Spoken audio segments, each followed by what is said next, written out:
सभी पत्रकार भाइयों को नमस्कार। सबसे पहले तो जो इस किसान आंदोलन में शहीद हुआ है लड़का, उसको हम श्रद्धांजलि देते हैं। उसका संस्कार है, जाएंगे भी वहाँ। तो सबसे पहले तो हम पूरी भारतीय किसान यूनियन के लोगों की तरफ से उनको श्रद्धांजलि देते हैं। परमात्मा उनको अपने चरणों में लगाए और परिवार को शक्ति दे। सैनिक जो बहुत उनकी जो है कुर्बानी है देश के लिए, अपने कौम के लिए, किसानों के लिए। साथियों, आज हम जिस मैटर पे बात कर रहे हैं, परसों अंधेर साहब ने और जो भी किसान मजदूर कमेटी हम उन्होंने एक प्रेस कॉन्फ्रेंस की थी और उसका जवाब देना जरूरी हो गया है, इसलिए बुला रहे हैं। कोई हम ये उनकी विरोधता कर रहे हैं, उनके खिलाफ बोल रहे हैं, वो नहीं है। लेकिन लोगों के अंदर जो है जो भ्रांति फैल गई है उसको एक बार क्लियर करना जरूरी है। उन्होंने ये कहा है कि हम गुरनाम सिंह के पास गए थे और 2 बार गए। मेरे पास जनवरी में 2 लोग आए थे।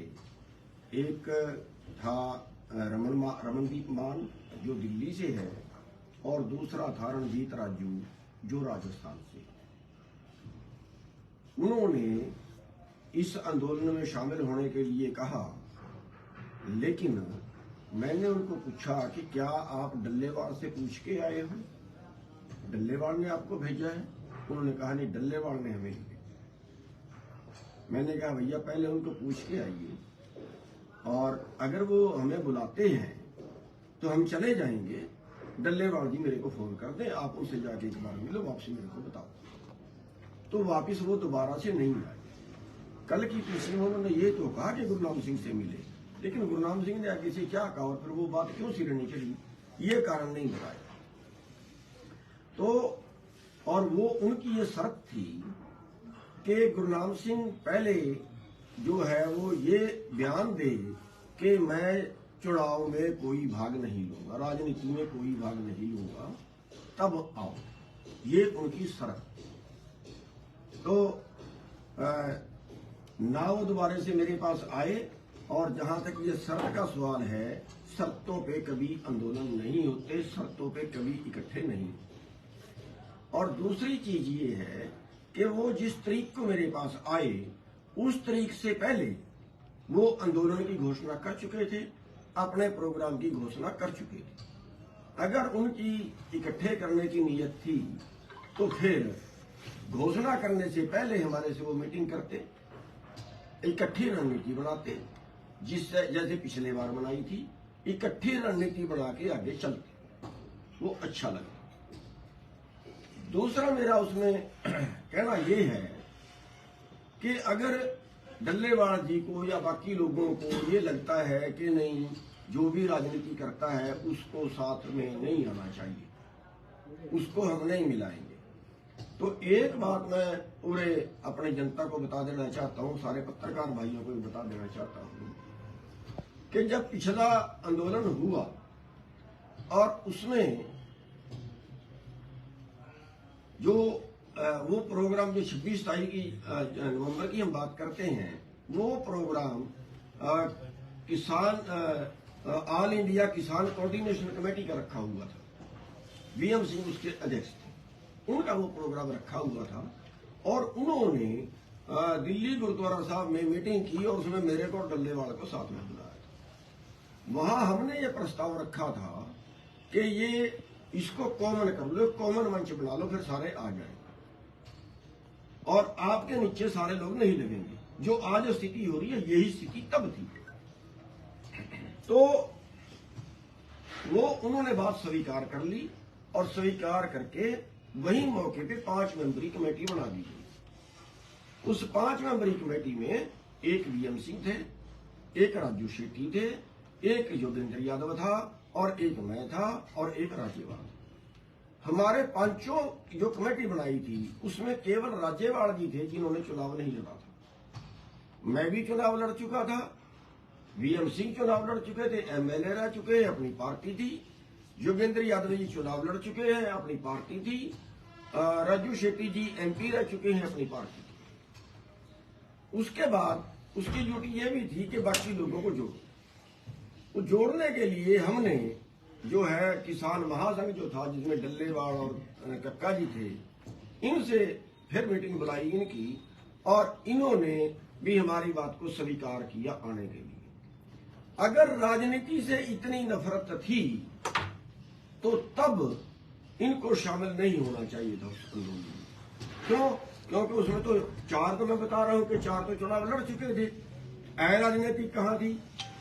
ऑल इंडिया किसान कोऑर्डिनेशन कमेटी में ज्यादा कांग्रेस थी। कांग्रेस सारे चुनाव लड़ते हैं, और यहां तक है कि टिकैत साहब चुनाव लड़ चुके हैं, यहां तक है कि शायद कक्का जी भी चुनाव लड़ चुके हैं। मैं 32 साल से आंदोलन लड़ रहा हूं, तो 32 साल से मैं कितने बार तो मिनिस्टर रह लिया, कितने बार क्या रह लिया। मैं क्या मेरी पहचान है कि राजनेता के रूप में है? किसानों के लिए आंदोलन लड़ता हूं। पिछले आंदोलन में 100 से ज्यादा मुकदमे मेरे पे दर्ज हुए हैं।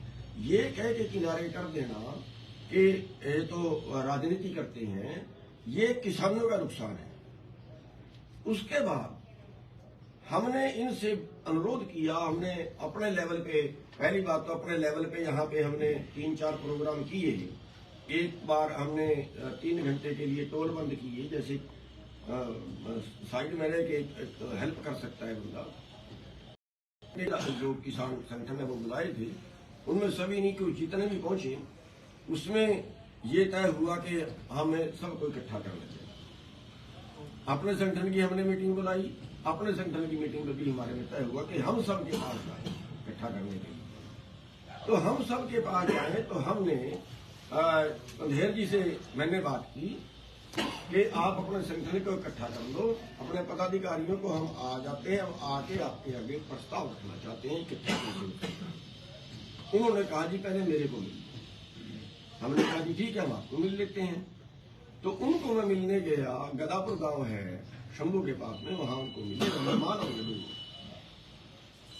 और वहां मैंने उनके आगे ये प्रस्ताव रखा कि इस आंदोलन को आगे बढ़ाना चाहिए, सबको इकट्ठे मिलकर काम करना चाहिए। और उसमें हम एक फार्मूला ये लेके आए हैं कि 2-3 आदमी आप अपने संगठन से दे दो, और 2-3 आदमी जो एसकेएम है, एसकेएम इसमें शामिल नहीं है, एसकेएम से ले दो वालों को बोल रहे हैं, तो 2-3 आदमी वो दे दो, एक कॉमन कमेटी बना दो। और हमें उसमें अगर आप लेना चाहो तो ले लेना, ना लेना चाहो तो ना लेना। हम तो पीछे से भी साइड करेंगे भी, आपकी मदद करते रहेंगे, आपकी जो कॉल होगी हम फॉलो करेंगे। तो उसमें उन्होंने बात को बहुत लंबे टाइम तक घुमाया, सही स्पष्ट उत्तर नहीं दिया।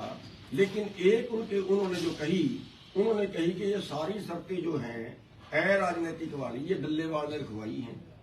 हमारा और डल्लेवाल का फैसला है कि भी जो चुनाव लड़ता है या ऐसी कोई भावना रखता है उसको नहीं लेना। आप एक बार डल्लेवाल से बात करें। हमने कहा जी बिल्कुल करेंगे। तो उन्होंने कहा कि दर्शनपाल से काका कोटला को फोन करवाना, तब वो मीटिंग तय कर लेंगे, वो मीटिंग तय करवा सकता है। मैंने कहा जी ठीक है।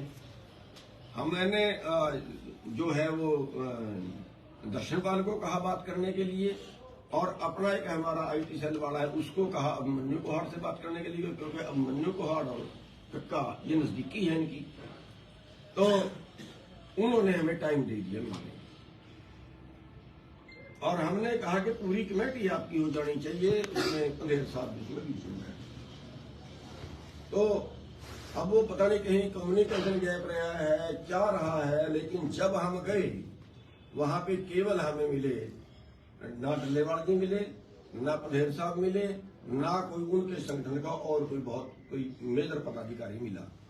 हमें मिले अभिमन्यु कोहाड़, जरनैल सिंह ठेकी बिछाव वाला वो भी हरियाणा से है, लखविंदर और जो है औलख सिरसा से वो भी हरियाणा से है, और एक उनके साथ और था जिसकी मेरे को पहचान। उन्होंने कहा जी आप हमें बता दो क्या प्रस्ताव है, हम अपनी कमेटी जाके करेंगे। हमने कहा भी आपको बताना चाहिए था, अगर कमेटी अब नहीं थी, कह रहे जिनको काम पड़ गया। अरे अब नहीं थी, वो जब आती हम तब मिल लेते। अब दोबारा जब कहोगे तब मिल लेंगे। और हमारा प्रस्ताव जो है वो प्रस्ताव ये है कि हम इस आंदोलन को किसान के पक्ष में इकट्ठा कर लें और इस पे जो शर्तें वर्तें लगा रहे हो वो छोड़ दें। अंधेर साहब को मैंने कहा था कि आपने तय जो कर लिया है वो कोई पत्थर पे लकीर नहीं होगी, संविधान में भी संशोधन हुए हैं। अगर आपने जो तय कर लिया उसमें संशोधन करना पड़ जाए तो आपने ही करना है, कौन सा कहीं बाहर से परमिशन थोड़ी लेनी है। तो वहां पे जो डल्लेवाल जो ग्रुप था, ये जो जिसकी मैं बात कर रहा हूँ, मंजू पहाड़ वगैरह, इनके आगे भी हम ये प्रस्ताव रख के आए जो उन्होंने कहा कि हम अपनी कमेटी में रखेंगे और हम बता देंगे। दोबारा हमारे पास उनका मैसेज नहीं आया और उसके अगले दिन उन्होंने पीसी कर ली और पीसी में उन्होंने ऐसा दर्शाना चाहा, मैं इसके उनकी बात नहीं करता, उनसे क्या बात हुई क्या नहीं हुई वो जाने, उनका काम जाने। लेकिन हमारे से जो बात हुई, जो उन्होंने एक तो कही रमन वानवाड़ी जो मैंने बता दी कि प्रोग्राम रखने के बाद तो वो हमारे पास आए और आगे भी फिर उनकी ये बात थी जो कि भी आप राजनीति ना करें और डल्लेवाल को मिलके मेरे को बताओ। ये मैंने उनके आगे शर्त रख दी, उन्होंने दोबारा फोन तक उन्होंने नहीं किया। और इसमें जो है हम राज्यपाल वगैरह जो एसकेएम है उनसे भी मिले, राज्यपाल से और रविंद्र पटेल उनसे मिले। उनको भी हमने ये कहा कि आप भी अपनी कमेटी में बात करके इस बात को नजदीक लगाएं, हमने किसानों के लिए लड़ना है, व्यक्ति विशेष का अहम छोड़े। तो अब जो है कल जो उनकी मीटिंग हुई है, जो अंधेर ग्रुप की मीटिंग कल हुई है, मेरे को जो पता चला है कि कल भी उन्होंने फिर यही फैसला लिया है और बीच में बोला भी है कि गुरनाम सिंह अपनी स्थिति स्पष्ट करें कि चुनाव लड़ेंगे कि नहीं लड़ेंगे। ये उन्होंने अब भी बोला, यानी अब भी वही शर्त है और शर्तों पे कभी इकट्ठे नहीं होते। हम बार बार आपके माध्यम से भी समझाना चाहते हैं कि लोगों का नुकसान ना करें, शर्तों पे कभी इकट्ठे नहीं होते। अब भी हम हाथ जोड़ के दोनों से रिक्वेस्ट करते हैं कि हम पीछे लगने के लिए तैयार हैं, हमें कोई पद मत दो, हमें बातचीत की मीटिंग में मत ले जाना, हमें आप मीटिंग में मत बैठाना, लेकिन बाकी तो इकट्ठे हो जाओ, हम तो ऐसे ही बाहर से कर देंगे। इससे ज्यादा हम क्या कह सकते हैं। तो हमारा कहना ये है कि इस तरह के जो लोगों को मेरे अंदर एक भ्रांति फैला रहे हैं कि हाँ हम मिले और ये आए नहीं। हाँ, एक बात उन्होंने सुरजीत फूल की, उन्होंने कही कि सुरजीत फूल ने भी इनसे मीटिंग की। हमने ही सुरजीत फूल से मीटिंग की और वो मर्दापुर गांव को भी, जो हमारा पिछला गांव है, वहां पे जाके मीटिंग की है। तारीख को जो था उन्होंने दिल्ली कुछ करना था, हम उनको ये रिक्वेस्ट ये करने गए थे कि अगर उपद्रव हो गया और आंदोलन में बंदे मर गए तो जितने आंदोलन पीछे हुए हैं, हरियाणा का मैंने उदाहरण दिया, चाहे उसके कंडेला कांड कह लें, सतनाड़ी कांड कह लें, उसको कादमा कांड कह लें, उसको कंडेला कांड कह लें, जितने भी कांड हुए, बंदे मरे, उसके बाद आंदोलन 1 महीने में जीरो चला। क्या आप अपने तरीके से करें? हमने कहा ठीक है, अपने तरीके से तुम करेंगे, अपने तरीके से हम कर भी रहे हैं, जितना बाहर से हम कर सकते हैं। उसको उन्होंने कहा कि आप इस तरीके से करते रहिए, हमने कहा करते रहेंगे, उस तरीके से हम कर भी रहे हैं। तो ये जो है हम इस पे सफाई देनी इसलिए जरूरी थी कि लोगों के अंदर कोई भ्रांतियां इसमें ना फैले। अब अगली रणनीति क्या है? गुरनाम सिंह क्या करने जा रहे हैं? देखिए, अगली जो रणनीति है, मैं पहले 2-2 मिनट, हमारे जो साथी हैं ये एक बार 2-2 मिनट के लिए अपने कोई और बात करने का आप कर लो। जो आपकी रणनीति क्या है? जो अगली रणनीति है, हम एक रणनीति से इस आंदोलन को पार लगा सकते हैं। जितने भी हम देश के किसान संगठन हैं जो आंदोलन, पिछले आंदोलन में शामिल थे, पिछले आंदोलन में भी मुद्दों पर शामिल थे, इस आंदोलन में भी मुद्दों पर शामिल है। पहला आंदोलन भी जो था वो ऑल इंडिया किसान कोऑर्डिनेशन कमेटी, जिसके वीएम सिंह अध्यक्ष थे, उन्होंने तय किया था। हमारा 26/27 का कुछ नहीं था, हम बाद में मिले थे और यही पोजीशन थी और वो ये तय करके मिले थे कि हम सभी का एक अलग मंच बना दें, जिसको एसकेएम नाम दे दिया, और उसमें मेंबर ले लें। तो उसमें सबके मेंबर लेके एक मंच बना दिया था, जो मैं बता रहा हूँ। तो फिर उसमें राष्ट्रीय किसान महासंघ के भी ले लिए थे, फिर बाद में एक टिकैत का भी ले लिया, बाद में एक जो है उग्राहा का भी ले लिया। वो नंबर जब तक ये मांगे नहीं मानी जाए, जब तब तक हमारी ये कमेटी इसका संचालन करेगी। बातचीत करना चाहे तो भी वो कमेटी करे, और अगर रणनीति बनाए तो भी वो कमेटी बनाए। तो इस फार्मूले से हम आज भी जीत सकते हैं। और मेरी मीडिया के माध्यम से दोनों ग्रुपों के आगे प्रार्थना है कि अब भी कि आप अपनी नाक का स्वाद ना बनाए। आप ये अगर किसी के नीचे कोई जाके लगता है तो फिर वो छोटा बनता है। ये दोनों को वहम है कि हम एसकेएम के साथ जाएं तो हम छोटे हो जाएंगे, एसकेएम ये सोचेगा हम इनके नीचे लगे तो हम छोटे हो जाएंगे। मैं ये कह रहा हूँ ना छोटा बनेगा ना बड़ा बनेगा, बराबर के बनेंगे। इसमें किसी की कोई बेइज्जती नहीं है, इसमें कोई छोटा नहीं बन जाएगा। और अगर किसानों के लिए अगर देश की कोई मांग है सारे किसानों की, वो अगर कहीं हमें कुछ मिलता है तो उसके लिए कहीं कुछ छोटा होना पड़ भी जाए तो मेरे ख्याल से कोई बहुत ज्यादा लंबी चौड़ी वो बात नहीं होती। इसमें कोई बहुत ज्यादा छोटा होने वाली बात भी नहीं है, क्योंकि इकट्ठा आंदोलन है करें और लोगों की डिमांड भी है इकट्ठा करने की। तो इस फार्मूले से हम इकट्ठा हो सकते हैं, और यह फार्मूला हमने दोनों जाकर रख लिया। अगर बात नहीं बनती पंजाब के साथ, जैसे आप कह भी रहे हैं प्रेस के माध्यम से, तो छोटे आंदोलन जारी रह सकते हैं आपके, जैसे आपने पहले की। हाँ, हम सहयोग करते रहेंगे कि जब तक आंदोलन चलेगा हम जो है किनारे से उनको सपोर्ट करते रहेंगे। हम आंदोलन के समर्थक हैं, और बल्कि इसके साथ साथ हम आज मीडिया के माध्यम से सरकार को भी ये चेतावनी देते हैं कि सरकार ज्यादतियां न बरते, किसानों पे ज्यादतियां न बरते। अभी एक और खबर आई है कि वो फोटोएं सबकी निकाल के और वो भेज रहे हैं अमैसियों को, और पासपोर्ट उनके जो है वो पासपोर्ट विभाग को उनके पासपोर्ट रद्द कराएंगे, उनके वीजे रद्द कराएंगे। हम अपना अधिकार मांग रहे हैं, अधिकार मांग रहे हैं। इस तरह से सख्ताइयां जो सरकार करती है वो बिल्कुल गलत है, हम उसका विरोध करते हैं। और आगे भी जहां जो जरूरत पड़ी वो हम इस तरह से जो है वो अपने प्रदर्शन अपने जो है वो सहयोग करते रहे। एसकेएम ने जो मीटिंग 6 लोगों की एक कमेटी बनाई थी, कमेटी ने बातचीत की है उनसे, आपसे भी बातचीत हुई हो? नहीं, मेरे को उनसे उनकी बातचीत का मेरे को नहीं पता है। मेरी तो जो है बलबीर राज्यवाल से और रविंद्र पटियाला से बात हुई थी। उनको हमने कहा था कि हम ये प्रस्ताव आपके सामने लेके आए हैं, हम ये प्रार्थना करने आपसे आए हैं। हो सकता है उन्होंने बाद में सीधी मीटिंग भी की हो, वो सीधी भी करने में कोई इतराज नहीं है।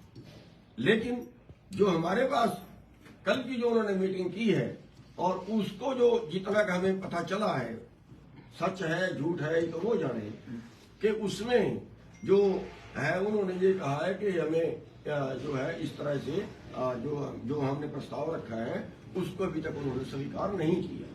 कल कर ले तो पता नहीं, लेकिन अभी तक नहीं किया। आज प्रेस कॉन्फ्रेंस से उन्होंने मीटिंग करके प्रेस का अगला कोई आज की डेट दी थी, इसको कैसे देखते हैं आगे की क्या रणनीति रह सकती है उनकी? देखिए, वो तो उनको पता होगा वो क्या रणनीति बनाएंगे, लेकिन वो जो रणनीति भी बनाएंगे तो उनका काम है, उस पर हम कोई टिप्पणी करें कि वो ठीक है गलत है या क्या करना है, उस पर हमारा कोई वो नहीं है। जो भी वो करेंगे वो अपने हिसाब से करेंगे, और उसमें जैसे हमारे सहयोग की जरूरत पड़ेगी, जैसे मैं बता हटा हूँ कि अगर वो कोई प्रोग्राम दें और सरकार कहीं इस पे ज्यादतियां करे तो फिर हम उसको सरकार को ये कहेंगे। ऐसा अगर वो करते हैं फिर हमें। पंजाब के किसानों को नेताओं को ये पता है कि बिना आपके हरियाणा को क्रॉस करना दिल्ली तक पहुंचना बड़ी मुश्किल बात है, लेकिन फिर भी हड़दर्मी क्यों? क्या वजह है इस बात की? बड़ी वजह क्या है? नहीं, ऐसा कुछ नहीं है कि मैं ही कोई खुदा हूँ या मैं इतना बड़ा वो हूँ कि मैं ही दिल्ली ले जा सकता हूँ। वो नहीं जा सकते। पंजाब के लोग बहुत बहादुर हैं, शुरू में ही पंजाब के लोग कुर्बानियां देने में तकड़े हैं, और ऐसी चर्चा कोई है कि उसके बिना नहीं जा सकते, ऐसा उनको पता है। ऐसा भी मैं नहीं मानता कि वो ये महसूस कर रहे हैं, लेकिन एक जरूर होता है कि एक और एक ज्यादा। एसकेएम की मीटिंग हुई है कोई सरकार के साथ, या कोई ऐसी कोई होता है दोबारा कोई? नहीं, मेरे नॉलेज में नहीं है कि एसकेएम की कोई मीटिंग हुई सरकार के साथ। ऐसी कोई बातें उड़ रही हैं कि आज मीटिंग हो सकती है कोई एसकेएम की सरकार के साथ, जहाँ मेरे नॉलेज में अभी तक नहीं। कोई ऐसी मीटिंग उनकी हुई हो मेरे नॉलेज में अभी तक नहीं है, या होनी हुई है भी मेरे नॉलेज में नहीं है। होनी है अभी कोई मैसेज आया हमारे से उन्होंने कोई बात नहीं साथियों, हम थोड़ा सा बताना चाहेंगे, जैसे कि प्रधान जी ने तो सारी बातें क्लियर कर ही दी हैं, पर जैसे जनता की आवाज है, किसानों की आवाज है कि हमें इकट्ठा होकर आंदोलन लड़ना चाहिए। एमएसपी एक बहुत जरूरी मांग है किसानों की, और सरकार भी किसानों को बदनाम करने के लिए ये बता रही है कि नहीं देखिए इतनी महंगाई बढ़ जाएगी। पर जहां पूंजीपतियों के लिए एनपीए निचले मेज के नीचे से कर दिया जाता तब महंगाई नहीं बढ़ती।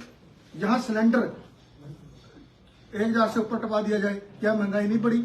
जहां पेट्रोल कंपनी के हवाले करके कई गुना कर दिया तो क्या महंगाई नहीं बढ़ी? हमें इन सभी चीजों पर ध्यान देना चाहिए। पर किसान मांग क्या रहा, क्यों जरूरी है? किसान जब देश में भुखमरी थी और अनाज की बहुत ज्यादा जरूरत थी, तब एक आयोग बनाया गया था, लागत एवं मूल्य आयोग। उसकी सिफारिश उनके द्वारा तय किया जाता है कि किसान की लागत कितनी आई और जरूरत कितनी है देश को, वो पैदावार के लिए एक सिफारिशें करती है अपनी। उसके बाद ही सरकार जो है एमएसपी की घोषणा करती है। और बड़ी बात ये बताऊंगा मैं आपको कि श्योरिटी दी जाती है किसान को बिकने से पहले कि आपका कम से कम मूल्य ये रहेगा हर फसल का। 23 फसलों की करते हैं एमएसपी घोषणा, 23 की 23 फसलों को बिकने से पहले सरकार बताती है। जब बिजाई कर लेते हैं, तब उत्पादन हो जाए, तब जो है सरकार खरीदने से पीछे हटती है। यही मांग किसानों की है, और जिसको लेके हमारा संगठन 2009 से लगा हुआ है, और 14 में माननीय पंजाब एंड हरियाणा हाईकोर्ट में हमने केस डाला था। उसमें 100 से ज्यादा तरीकें डल चुकी हैं। अब फिर उसकी तारीख जो है मई में है। ये बेहद मुद्दा जरूरी है, और मैं विनती करूंगा सभी किसान संगठनों से, अपने संगठन की तरफ से भी, कि हमें एक होकर इस मुद्दे को लड़ लेना चाहिए और मनवा लेनी चाहिए ये मांग। आदरणीय करम सिंह मथाना जी, प्रदेश अध्यक्ष भारतीय किसान यूनियन चुडुंदी। जैसा कि आज आंदोलन चल रहा है, एमएसपी का जो मुद्दे हैं उनसे हम सहमत हैं, क्योंकि मुद्दे ये पूरे किसान वर्ग के हैं। एमएसपी इतना छोटा मुद्दा नहीं है जिसको वो लेकर चल रहे हैं अभी अकेले शायद लड़ लें, क्योंकि पीछे भी जो चला था 3 कानून का, तो उसमें भी पूरे देश के किसान इकट्ठे होते तब जाकर के सरकार को जोड़ना पड़ा। लेकिन आज जो हम तो कोशिश में हैं, और यही हमारी उनसे प्रार्थना है कि आज भी कोई ऐसा सिस्टम खड़ा कर लिया जाए जिससे कि पिछले आंदोलन की तरह ही हम दोबारा से सफल हो सकें। और सरकार भी इसमें हठधर्मिता अपनाए हुए है।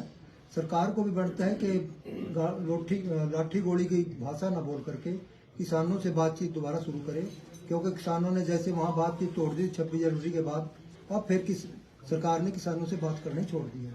ये कोई अच्छी बात नहीं है, ये कोई अच्छा तरीका नहीं है सरकार का। तो हम तो यही कहते हैं कि सरकार भी इसके बारे में बातचीत करे, बजाय के दूसरे ये बैरिकेड लगाने और गोली चलाना और डंडा लाठी चलाना, ये कोई आंदोलन को निपटने से तरीके नहीं होते सरकार के। बातचीत से हमेशा हल होता है, और बातचीत करनी चाहिए सरकार को, और इस मुद्दे को निपटाना चाहिए। नहीं तो फिर ये पता नहीं कितना बड़ा रूप धारण कर ले, और देश के लिए भी और सभी के लिए एक नुकसानदार है। तो हम तो यही प्रार्थना है कि सरकार से दोबारा बातचीत के लिए समय दें और इसको सुलझाने की कोशिश करें। नहीं तो मजबूरी में शायद है सारे किसानों को इकट्ठा भी होना पड़ेगा, और होना भी चाहिए। हमने तो रिक्वेस्ट कर ली है, जो पंजाब के दूसरे किसान हैं जो अभी भी आंदोलन में नहीं है, उनसे भी की है, और इनके पास भी हमारी 11 मेंबरी कमेटी गई थी, लेकिन उन्होंने अभी उसका कोई रिप्लाई नहीं दिया। तो हम तो ऐसे प्रयास करते रहेंगे, और ये आंदोलन का जो मुद्दा है वो सही है, लेकिन इसमें और ताकत की जरूरत है। हम उसके लिए तैयार हैं। यही हमारी प्रार्थना है कि इसमें सही दिशा दी जाए। मेरी एक थोड़ा सा और रहेगा। अभी हमारी सरसों मंडी में है, और 1500 से 1800 रुपए एमएसपी से कम बिक रही है। तो हमारी मांग है हरियाणा सरकार से, भारत सरकार से, कि इसका भावांतर में वो पहले से इसका देते हैं, तो इसका भावांतर में पूरा किया जाए। जो मंडी में बिक चुकी है उसके पैसे भी किसान को भावांतर में मिलेंगे, क्योंकि 2 साल पहले सरकार जो सरसों का भाव था 6500 से 7000 के बीच बिका, जब इन्होंने बाहर से खाद्य तेल नहीं मंगाए थे। अब की बार जानबूझ के जरूरत से ज्यादा खाद्य तेल मंगाया और इसको डाउन किया, तो वो किसान का आज 20,000 रुपए, 15 से 20,000 रुपए प्रति एकड़ का नुकसान हो रहा है। एमएसपी से नीचे जो मिल रहा है उसकी भरपाई करे तुरंत हरियाणा सरकार। और दूसरा, जो गेहूं का भाव है इस बार बहुत कम बढ़ाया गया है। गेहूं का भाव वर्ल्ड मार्केट में ज्यादा है, गेहूं अपने पास कोई बहुत ज्यादा नहीं है, जरूरत से ज्यादा नहीं है। तो केंद्र सरकार जो है वो गेहूं का भाव कम से कम 2700 रुपए तय करे। तो ये दो मांग हमारी जो है वो इसके साथ जो अभी की है वो सरकार पूरा करे, और वरना इस बात के ऊपर भी हमें कोई स्टैंड लेना पड़ेगा। जो किसान बैठे हैं वो कह रहे हैं गुरनाम सिंह और राकेश टिकैत कहीं ना कहीं अपनी ईगो में बैठे हुए हैं। नहीं, देखिए, हम अपने ईगो में नहीं बैठे हुए, हम आपके सामने भी हाथ जोड़ के प्रार्थना करते हैं दोनों से कि हमारे आने का रास्ता तो खोल दीजिए। वो कहते हैं नहीं, आप जब तक ये बयान नहीं देंगे कि आप राजनीति नहीं करोगे, चुनाव में भाग नहीं लोगे, हम तब तक आपको नहीं मिलाएंगे। ठीक है। और ये सवाल मैंने पंधेर से भी किया था कि अच्छा, मेरे को तो आप राजनेता मानते हो, टिकैत तो राजनेता नहीं है, आप टिकैत को तो फोन कर दो, टिकैत आ जाएगा। टिकैत को तो कर दो फोन, अभी हम आपके सामने भी कर रहे हैं। चलो, मेरे को ना करें, टिकैत को तो कर दो फोन। नहीं करेंगे, मैं बता रहा हूँ आपको सबके सामने। इस कारण क्या समझते हैं आप? कारण क्या है इसके पीछे? कारण क्या है इसके पीछे पर? देखिए, कारण तो हो जाएगा, मैं ये नहीं कह रहा कारण। अच्छा, दूसरी चीजें कौन है? दूसरी चीजें कौन है? ये कहते हैं कि हम शामिल नहीं हैं। हम सीधे शामिल नहीं हैं। मेरा पूरा संगठन जा रहा है, पंजाब का पूरा संगठन के साथ में खड़ा है हमारा। मैंने एक आदमी को रोका नहीं, जा रहे हैं। हमारे 3 लोगों को तो गोलियां लगी हैं। हमारे जो युवा प्रधान है इंद्रपाल, उसको गोली लगी है। 2 लड़के उसके साथ में और थे, उनको गोली लगी है। 3 लोगों को तो हमारा को गोली लगी है, जो वो प्लास्टिक वाली गोलियां मार रहे थे। और 21 तारीख को उन्होंने आना था, 20 तारीख को उन्होंने वीडियो डाली कि हम यहां से काफिला लेके जाएंगे गुरदासपुर से। वो काफिला लेके आए 21 तारीख को वहां पे सुबह। और हमारा युवा प्रधान है प्रदेश का, पंजाब का है, उसको कम से कम कहीं भी प्रेस कॉन्फ्रेंस हो बैठाना फर्ज बनता है। सम्मान तो तभी होगा ना। आंदोलन में सीधी राजनीति नहीं हो रही। एक मिनट, वो पीसी में कभी नहीं बिठाया, स्टेज पे कभी नहीं बिठाया। भाई, थोड़ा होता क्या है, कोई नजदीक लगाने का तरीका भी तो होता है। हमारे लोग जा रहे हैं, हमारी पूरी पंजाब की टीम आंदोलन में है। ये भी नहीं है कि हम कोई करा रहा है बहुत ज्यादा। जी, आप बताइए क्या करें। आंदोलन में राजनीति नहीं की जा रही है, आंदोलन जो चल रहा है। देखिए, ये मैं कुछ नहीं कह सकता। ये तो जो आंदोलन कर रहे हैं उनको पता होगा, मैं कोई खुफिया एजेंसी का आदमी नहीं हूँ। आज कोई फैसला लेते हैं तो आपका क्या स्टैंड रहेगा उस पर? तो कोई बड़ा फैसला ले लेते हैं? देखिए, वो जो फैसला लेंगे हम उसका समर्थन करेंगे। हम उसका कोई विरोध नहीं करेंगे कि ये लिया तो क्यों लिया। वो जो भी फैसला ले अपनी ताकत के अनुसार। हाँ, एक जरूर कहेंगे कि बंदे नहीं मरने चाहिए, जिसका मर गया उसका दोबारा नहीं मरना। बंदे नहीं। देखिए, जहाँ तक बार बार एक सवाल आ रहा है कि गुरनाम सिंह खिलौनी जी और उनका संगठन राजनीति करते हैं, चुनाव लड़ते हैं, तो हम ये बड़ा स्पष्ट कर देना चाहते हैं। और गुरनाम सिंह खिलौनी जी ने तो बहुत बार मंचों से स्पष्ट किया है कि ये हमारी विचारधारा है हमारे संगठन की, कि हम सड़क और संसद दोनों जगह लड़ना चाहते हैं। क्योंकि जो किसान यूनियन है, हाल फिलहाल एक प्रेशर ग्रुप है जो पॉलिसी केंद्र से या स्टेट से बढ़कर के आती है। हम केवल उस पॉलिसी को रोकने के लिए, चेंज के लिए लड़ाई लड़ सकते हैं। और आजादी के बाद 70 सालों में कितने ही आंदोलन हुए हैं, लेकिन अब देखिए किसानों के लिए अच्छी पॉलिसी बनाने में प्रेशर ग्रुप्स नाकामयाब हुए हैं। तो वो तो हमारी विचारधारा है कि जहाँ पॉलिसी बनती है वहाँ किसान नेता बैठे, वहाँ ग्राउंड से बैठे हुए लोग बैठे, ताकि किसान हित में पॉलिसी बनाई जा सके। राजनीति का जो लगाना है ये सरासर निराधार है। हमने कोई ऐसा नहीं किया कि किसी पार्टी के पास किसानों को गिरवी रख दिया, कहीं अपना विचारधारा खत्म करके हम किसी में शामिल हो गए, या हमने किसान विरोधी किसी ताकत को सपोर्ट कर दिया। हम बार बार कह रहे हैं ये हमारी विचारधारा है कि सड़क और संसद दोनों जगह लड़ाई जारी रहनी चाहिए। जब सरकार निरंकुश हो जाए तो सड़क पर, और जब सरकार में जाके आप कोई बात बनवा पाए, पॉलिसी बना पाए, तो आप सरकार में जाए।